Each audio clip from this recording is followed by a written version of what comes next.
నమస్తే, welcome to legend TV. ప్రస్తుతం మనతో పాటు అచ్చంపేట మాజీ శాసనసభ్యులు గువ్వల బాలాజీ గారు మాట్లాడమన్నా. చెప్పండి, నేనైతే సోలార్ సంబంధించిన పంపు సెట్లను ఓపెన్ చేసింది రైతులకు పెద్ద పీట అయిపోతా ఉన్నా అని చెప్పేసి రేవంత్ రెడ్డి ఇష్టాన్ని కొన్ని వ్యాఖ్యలు కూడా చేసింది బీఆర్ఎస్ పైన. దాన్ని ఎట్లా చూస్తారు? నాకు తెలిసి ఈ మధ్య కాలంలో లెజెండ్ టీవీ కూడా అక్కడక్కడ బాగానే కనిపిస్తుంది. మీకున్నటువంటి సమాచారాన్ని కనుక మీరు సేకరించినట్టయితే ఎన్ని ఎకరాలకు పట్టాలు ఇచ్చిండ్రో ఆ పట్టాలు ఎప్పుడు ప్రొసీడింగ్స్ తయారైనది ఒకటి సమాచారం సేకరించండి. తర్వాత ఈ సోలార్ పవర్ ఎందుకోసం, వాస్తవంగా వాటరే లేవు, నీళ్ళే లేనప్పుడు ఈ ఇచ్చి ప్రయోజనం ఏముంటుంది? మేమున్నప్పుడు మా కెపాసిటీలో మేము ఎన్నో ప్రాజెక్టులు నిర్మించి పాలమూరు రంగారెడ్డి ఎత్తిపోతల పథకానికి అద్భుతమైనటువంటి నిధులు కేటాయించి సింహభాగం పనులను పూర్తి చేస్తే ఆ పనుల గురించి ఈరోజు నోరు మెదపకుండా, నిధులు కేటాయించకుండా, నీళ్ళే లేకుండా మేము పంపు సెట్లు ప్రతి రైతుకి ఇస్తామని చెప్పేసి ఆదివాసీల సమావేశానికి వెళ్ళి మాట్లాడడం అంటేనే, ఆదివాసీలు జనరల్గా వాళ్ళు గొప్ప మనసున్నోళ్ళు, అమాయకులు, దైవ గుణం కలిగినటువంటి వాళ్ళు ఆశించింది ఏంటంటే మా పేరే పెట్టిర్రు, మా కోసమే వస్తున్నారు, మాకేదో మేలు జరుగుతుంది అని అనుకున్నారు. అక్కడికి వచ్చి మీకోసమే రాలేదు, నేను అందరి కోసం వచ్చిన, అదే కథ చెప్పిపోవడానికి వచ్చిన, నా దగ్గర ఏం లేదు, నేను చేసేది ఏముండదు, తిట్ల పురాణం అందుకోవడం తప్ప అనే మాట చాలా స్పష్టంగా రేవంత్ రెడ్డి గారు మాట్లాడిపోవడం జరిగింది తప్ప నిన్న వరగబెట్టింది ఏం లేదు. మరొకసారి చెప్తా ఉన్నా, నాకు తెలిసి ఇంతకుముందు నిజంగా కాంతారావు గారు బైబర్త్ అయిన ఆదివాసీ కాబట్టి, ఆదివాసీల ప్రేమికుడిని అయిన నేను ఎంతైనా కానీ వారికి తెలిసినంతగా మాకు తెలియదు కాబట్టి వారు చెప్పింది నిజంగా చాలా నిజం, 100% నిజం. రేవంత్ రెడ్డి గారి కన్ను పాదయాత్ర పేరిట ఎక్కడెక్కడైతే పర్యటించారో, ఎక్కడెక్కడైతే తన వ్యాపార సామ్రాజ్యాన్ని నిర్మించుకోవడానికి ఆయన దోపిడీకి ఉపయోగపడేటువంటి ప్రాంతాలు ఉన్నాయో వాటిపైన కన్నుబడ్డట్టుంది.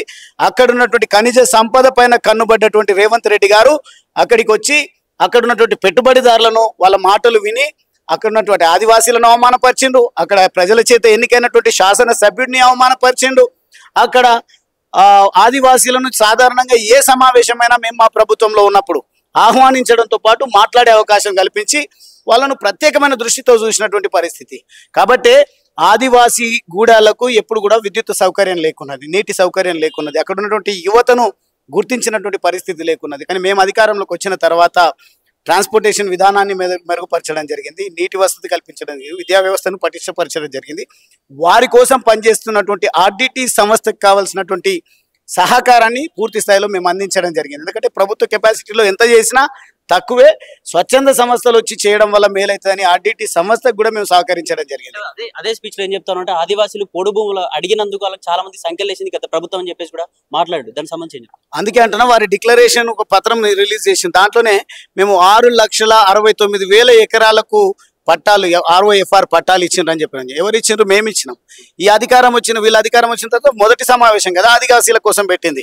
మొదటి సమావేశంలో 26 మందికి మాత్రమే పట్టాలు ఇచ్చింది. చాలా స్పష్టంగా వారి నోటితోనో వారి ప్రసంగంలోనే చెప్పడం జరిగింది. సోలార్ పవర్ల గురించి మార్కెటింగ్ చేసి, నాకు తెలిసి సోలార్ పవర్ విషయంలో కూడా ఆయనకు ఏదో ఎజెండా దాగి ఉన్నట్టుగా కనిపిస్తూ ఉంది. ఎక్కడికక్కడ సోలార్ ఏర్పాటు చేయాలి, ప్రభుత్వంతో వ్యాపారం చేయించాలి, అక్కడే వాళ్ళతోనే ఎవరితోనో పెట్టుబడి పెట్టించాలి, మొత్తంగా 2,000 3,000 మీకు వస్తాయి, లక్షలాది రూపాయలు మేము సంపాదిస్తామని ఎజెండా ఏదో పెట్టుకున్నట్టున్నాడు. అందుకనే నియోజకవర్గం మొత్తం ఇస్తామని చెప్పడం జరిగింది. అంటే చెట్టు పేరు చెప్పి కాయలు అమ్ముకోవడం కనిపిస్తూ ఉంది. అక్కడ ఉన్నటువంటి ఆదివాసీల గూడాలలో ఇష్టం వచ్చినట్టుగా ఈరోజు పర్యటన చేయడానికి కారణం ఏంది అని అంటే, వాళ్ళు అక్కడ మాట్లాడడం ఏంది అని అంటే, అక్కడ ఉన్నటువంటి పొటెన్షియల్, అక్కడ యురేనియం ఉంది అని చెప్పేసి.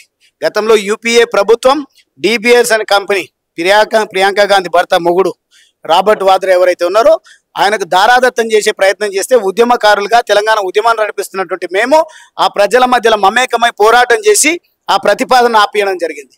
మళ్ళీ ఒక్కొక్కసారి తెరపైకి వస్తే అసెంబ్లీ సాక్షిగా కేసీఆర్ గారి నాయకత్వంలో, కేసీఆర్ గారి సహకారంతోన, గత ప్రభుత్వ చేయూతతోన మేము రెజల్యూషన్ తీర్మానాన్ని పాస్ చేయించి భవిష్యత్తులో ఎప్పుడు కూడా నల్లమలను ముట్టుకోము, తాకము అనే విధంగా తీర్మానం చేసి పంపించిన చరిత్ర మాది.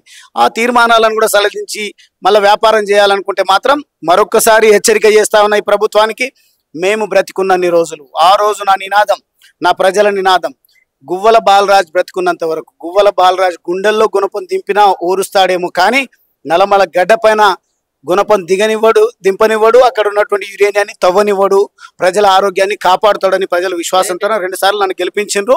ఈసారి మోసపూరిత మాటలకు, ఇక్కడే పుట్టినా ఇక్కడనే చేస్తా అనే వాళ్ళ మాటలకు ప్రజలు మోసపోయి ఓట్లు వేసినామని పాశ్చాత్తాపడతా ఉన్నారు.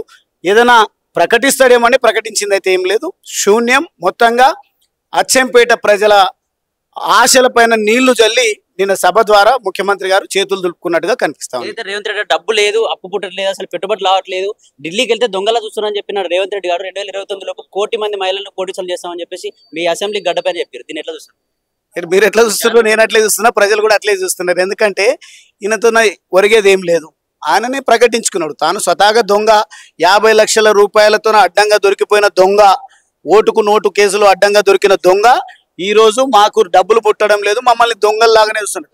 దొంగల్లాగానే చూస్తారనేది మీ మీడియా సంస్థలే బాగా ప్రొజెక్ట్ చేస్తున్నాయి. ప్రజల్లో కూడా అదే విస్తృతంగా చర్చ జరుగుతుంది. ఈ దొంగలతోనే ఒరిగేది ఏం లేదు. చివరిగా కాళేశ్వరం విషయంలో కేసీఆర్ ప్లస్ హరీష్ అరెస్ట్ కాబోతానని చెప్పేసి వార్తలు వస్తా ఉన్నాయి. దీంట్లో ఏందో నిజం ఉందా?